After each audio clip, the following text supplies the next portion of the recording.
So I will attempt to do a gear review of the stuff I brought to Colorado. This is the clothes that I wore.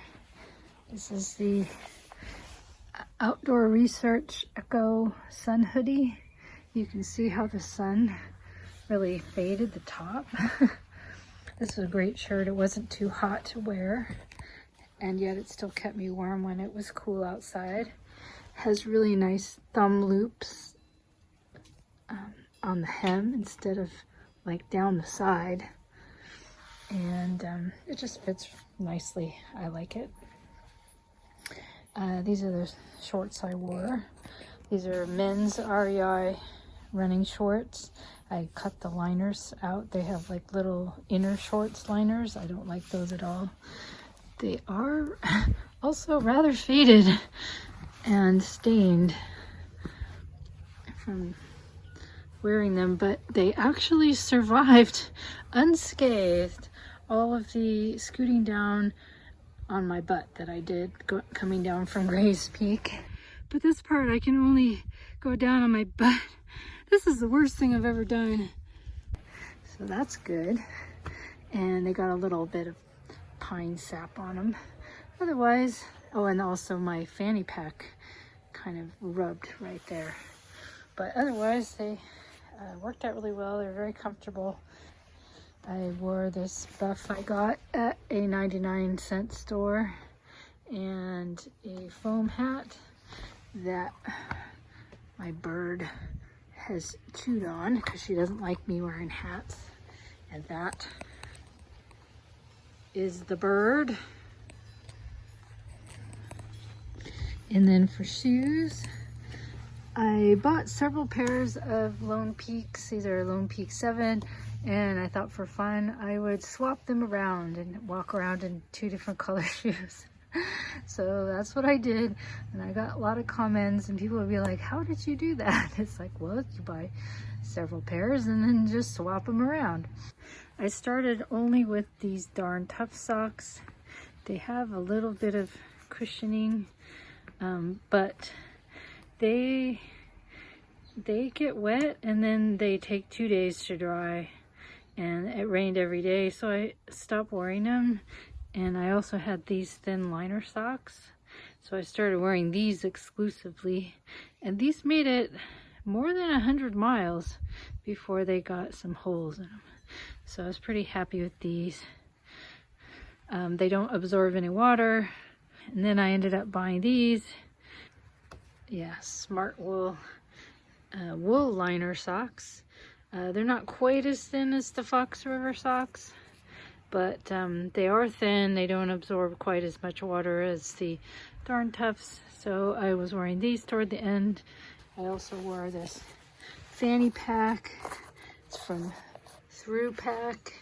They have a lot of features. You can pick whether you want a front pocket. I keep my phone in here so it's easy to pull it out.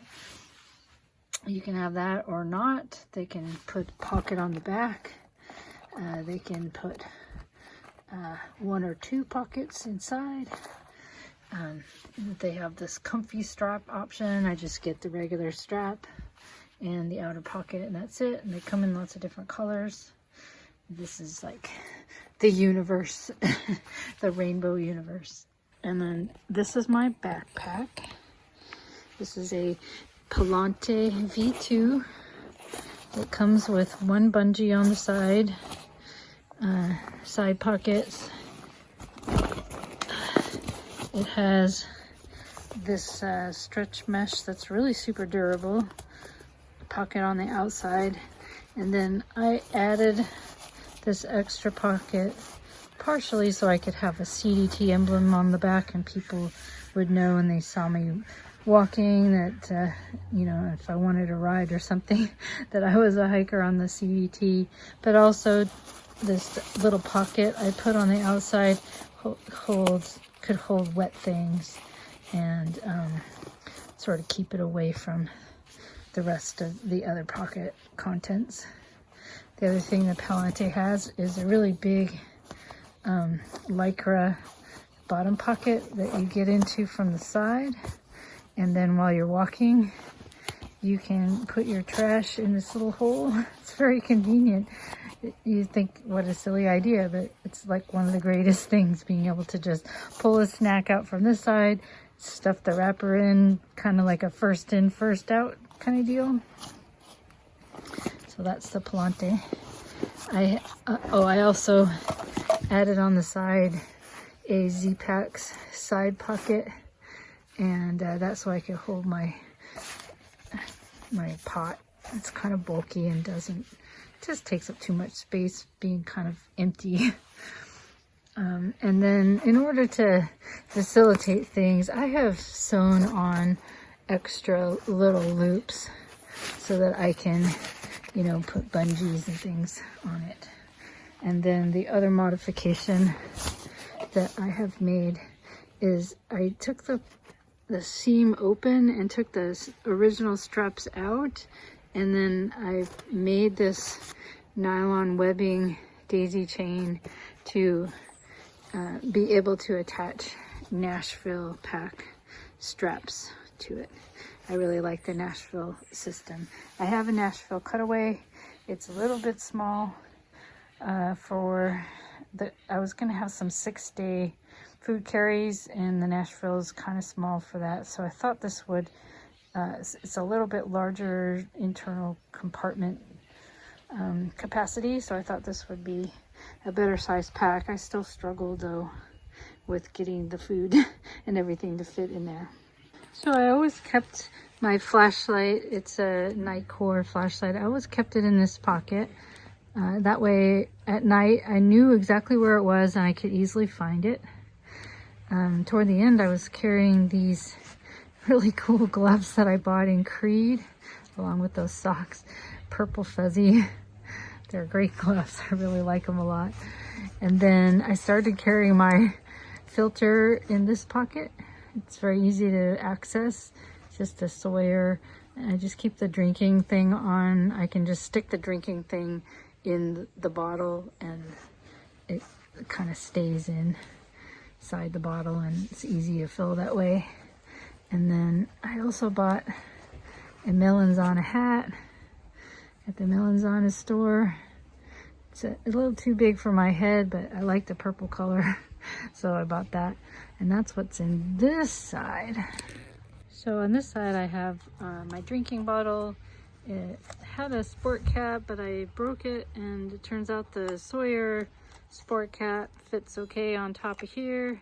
I also had a towel attached that I could use to wipe sweat or wipe my nose or whatever. In this pocket I had some sunscreen, and I just buy new ones of these when they run out. It's easier to carry than a big one. And then if I'm at home, I try to fill it by like forcing it to suck up sunscreen from a bigger container, and I try to get it as full as possible so it actually holds more than it comes with normally. And then my toothbrush, which is cut down, but mostly just so I can fit it in here. I keep that handy here so I can brush my teeth when I'm going down the trail. And in the top pocket I have a bidet and hand sanitizer, and the bidet fits on top of this bottle. It doesn't come in contact with my body or anything, so it's not unsanitary. Oh, this one is my pee rag. It has a gigantic hot pink hook. I would hook it onto this this loop. Having an easy hook to release it and put it back on without having to stop and take off my backpack was key. So when I went to Grand Lake and went to the community center there, the lady in there gave me a cookie with a CDT trail symbol on it. And she also gave me this tag to hang on your backpack. And it has like leave no trace. I had to read a leave no trace thing and sign it. But I ended up putting it on there. I also keep a nice big safety pin. What I do is I pin my socks to the safety pin and then kind of put them behind the bungee to dry in the sun while I'm walking. So I dug this out of the big pocket. I had some aqua tabs and some other Sawyer parts This part I would screw onto the bottom of the filter to keep it clean, but after I started putting it in the front pocket, I didn't need that anymore. And then I have an extra cap in case I need another cap, because if you lose your cap, you can't hold water anymore. So for water storage, I had these two. I would use the big one as for dirty water that I would squeeze through the filter, and I would squeeze clean water into the smaller one. Is my Zoleo. I'd use that to have an SOS button if I was ever in trouble, or every night I click the check-in button to show Tony where I camped that night and let him know I was okay. Here are my trekking poles. They are Cascade Mountain Tech. I paid $20 for them on Amazon. They only have one adjustable part, so they're only 2-piece instead of 3. This is my rain poncho. It's a Exped Peck Poncho UL that I heavily modified. One way that I modified it is it comes with a great big, giant, huge pocket that hangs along your stomach from like around your chest. I cut that off and then cut off the smaller part of the big pocket and sewed that to the end, to the bottom hem of the poncho, and then I can just stuff it into itself. That's a lot easier for me. The other thing I did is I cut off the, I don't know what you call it, the visor part of the hood, because it just it would hang in front of my eyes and I couldn't see where I was going. And I just sort of folded it over and sewed it so that it's a little neater. And then also the hood is just too big for my head, so I sort of, I don't know what's in there, a little rock or a button or something. I just sort of did that to kind of pinch it and make it fit my head better. I have a small head. It's made for a man. So the modifications that I did saved about an ounce total. I used this thing almost every day once it started raining. I think I maybe had a week and a half or 2 weeks without rain. The rain hates me. This trail hates me. But otherwise it worked great. Keeps the pack dry because, you know, it goes over you and your pack. And seeing as how I have the vest straps that have so much of my gear in there, like gloves and hats and things, kind of need something that covers my whole self. I almost missed my rain skirt. It fits into its own tiny little pocket, but I would wear it under my poncho to keep my legs from sticking to the poncho and making it right up, and then I would get wet legs. So, and also this was good for walking through wet bushes when it wasn't raining. So this is my 1/8 inch thin pad. So now stuff from inside of my pack. This is a bag that I made that holds extra clothing, so I'll go through what's in there. So this is a tank top that I bought in Frisco. I bought a tank top. I couldn't stand wearing my rain jacket out in the sun. Just sort of thought, hey, this looks pretty minimalist. It probably doesn't weigh too much. For town, I made this wraparound skirt out of Hyper D 1.0 fabric. It comes out so light that it weighs only 2 ounces. And also I wore it to sort of shade my legs when I was hiking on the road out of Rawlins, Wyoming, and other places if I felt like my legs were getting too much sun. This is a rain jacket that I sewed myself out of very light waterproof fabric. It weighs only about 2.4 ounces, I think, or just maybe it was 2.1 ounces. It's very light. The only problem was it should be much, much more generously cut in order to not make you get sweaty when you wear it. It did keep me warm. It did fit. It did work. So it just didn't work that well. So this is another pair of wind pants that I sewed myself out of Hyper D 1.0 fabric. Super light, not shiny, doesn't look like a trash bag. These are great. I love them, but I wrecked them. My fanny pack rubbed against it and really damaged the fabric only on that side. And I don't know if it's this purple fabric is kind of sharp right here, or if it was this that did it. It's kind of sharp right there. But I'm really bummed because I really like the gray ones. The combination of having shorts and then just being able to put the these super light, they're only 2-ounce pants on over the shorts, it's easy to put on the layer, take off the layer, and they feel good to sleep in like pajamas. This is my Senchi. I love this thing. This is a 60 GSM weight. The lightest weight, the most airy, breathable. I don't like to get too hot, so this thing is just the right weight. If you put the rain jacket, or if I had my wind jacket, put that on over this, then it's actually really super warm. It's real comfortable to sleep in. It dries really fast, so there were some nights where I got rained on pretty bad. It was really wet, and that was an avocado, by the way. Giant. Yeah, there were some nights where I got rained on pretty bad and I was wet and had nothing dry to wear, so I would just put this on. It's dry and really comfortable to sleep in, comfortable to wear. When you're moving, you don't overheat, but it does keep you warm.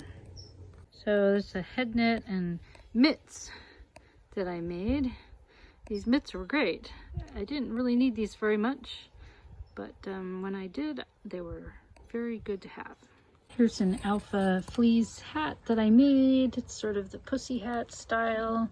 Yes, I know I have already a buff and a hood on my Senchi, but sometimes I wore all three things. And sometimes I also wore the melanzana, and I had the hood from my hoodie.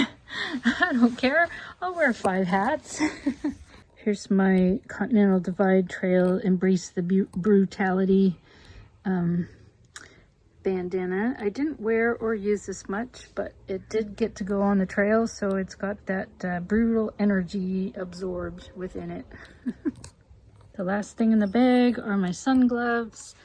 When I started, I had just had precancerous lesions removed, so I was definitely going to wear these because I didn't want any incidental or accidental sun exposure as my wounds were healing.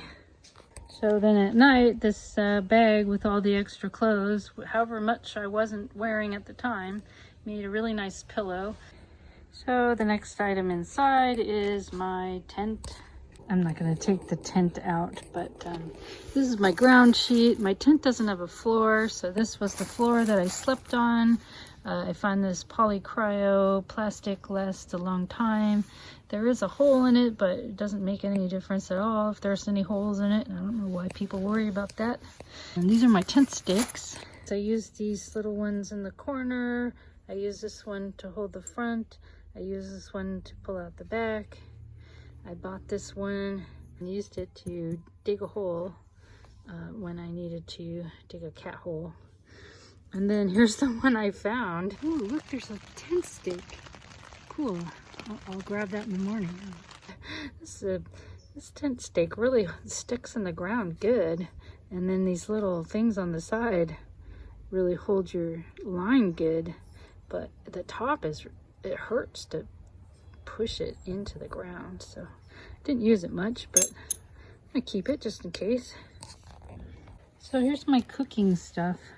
This is a food bag that I bought from Mountain Laurel Design. I don't know, all these food bags are about the same. It did a serviceable job. It was cheaper than some of the other places, but it should be made so that the opening is on this side, because it's really too tall and skinny. Then it left a lot of extra space that was hard to fill. Like about that wide and maybe a little bit taller, then it would like fill up the whole backpack, the top of my backpack. That would be a lot better shape. So I may have to make my own. So this is my stove. It folds up very, very small. I decided I would make some hot meals, but it's perfectly serviceable. It's also really cheap. It's on Amazon. It's the BRS 3000 or something like that. And then I have a 750 milliliter pot, and I found this container. It was like a vitamin ball or something. I put it in there and I cut it off. So then I would have a cup and a pot, and the spoon fits inside, and so does the stove, and so does a bandana. And then if I wanted to cold soak, instead of the pot lid the stove comes with that doesn't really stay on anyway, I bought this from Amazon, silicone stretch lids. I had to buy a set of a whole bunch of them to get one that fit. They don't sell this size by itself, but it holds on securely. You can put some cold food in there that needs to soak for a while and walk around, and it doesn't leak. And then when you cook, I just would stick it in this way. I also had this pink bandana, which I used to wipe out my pot. I had a 20,000 milliamp battery, and I had a wall charger. So they can take a Type-C and two USBs each, which is what I had. This one is Type-C, that one's USB, and that one's USB. So I could always charge everything if I needed to. This one charges the Zoleo and my flashlight. This one charges my phone and my earphones.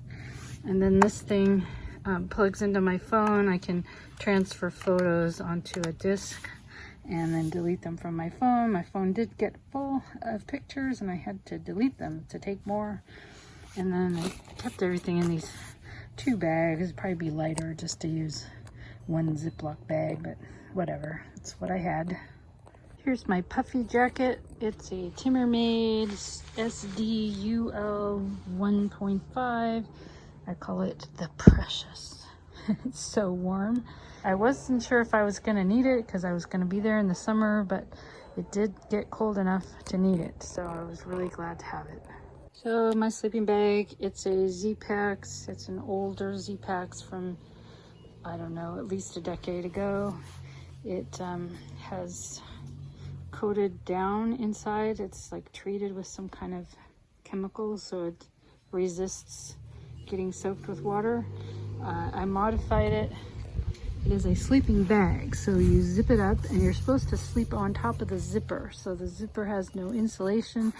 You can definitely feel it if the zipper moves over to your side or something. It is not insulated at all. What I did is I sewed some little loops, and then I put these pad straps so I can use it as a quilt. Pack liner was a basic lawn and leaf garbage bag. I have a Gossamer Gear nightlight pad. I cut it narrower to 16 inches from the original 20.